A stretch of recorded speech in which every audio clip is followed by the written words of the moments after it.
बिस्मिल्लाहिर्रहमानिर्रहीम, अस्सलाम वालेकुम। आज की इस वीडियो में मैं आपको जो टिप बताने जा रहा हूँ वो खूनी और बादी बवासीर के लिए है। ये मर्दों में औरतों में किसी में भी हो, सभी जो है इसको इस्तेमाल कर सकते हैं। इंशाल्लाह चंद दिन के इस्तेमाल से आपको 100% इसका रिजल्ट मिलेगा। तो आइए अब चलते हैं हम टिप की तरफ। तो इसमें आपको सिर्फ एक ही चीज़ चाहिए, वो है काली जीरी। जीरा जो है ये दो तरह का होता है, सफ़ेद जीरा और काला। ठीक है, आपने स्या जीरा जो है, जीरी काली जीरी इसको बोलते हैं, 50 स्टोर से आपको आसानी से मिल जाएगी। ये आपने लेनी है 50 ग्राम। अब आपने इसको दो हिस्सों में डिवाइड कर लेना है, 25 ग्राम अलहदा और 25 अलहदा। 25 ग्राम को आपने तवे के ऊपर हल्का सा भून लेना है, ठीक है।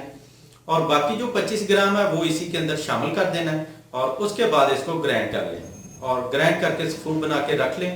रोजाना ये वाला जो सफूफ है इसका आधा चम्मच सुबह खाली पेट और आधा चम्मच रात को सोते वक्त पानी के साथ आपने इस्तेमाल करना है।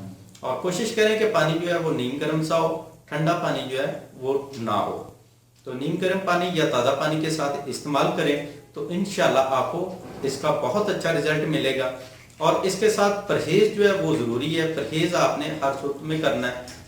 तो खाने में आपने उबले हुए चावल, इसकी खिचड़ी और साथ में दही जो है ये आपने लाजमी खाना है। इसका ज़्यादा से ज़्यादा इस्तेमाल करना और नरम गज़ा जो है इसका इस्तेमाल करना है। ठोस गज़ा जो है, सख्त गज़ा वो आपने नहीं खाने। तो इंशाल्लाह 2 से 3 दिन के अंदर अंदर आपको इसका रिजल्ट मिलेगा इंशाल्लाह। तो इसको ज़रूर इस्तेमाल कीजिएगा और अपना फीडबैक जो है वो देना मत भूलिएगा। तो मिलते हैं नेक्स्ट वीडियो में, तब तक के लिए इजाज़त दें। अल्लाह हाफिज़।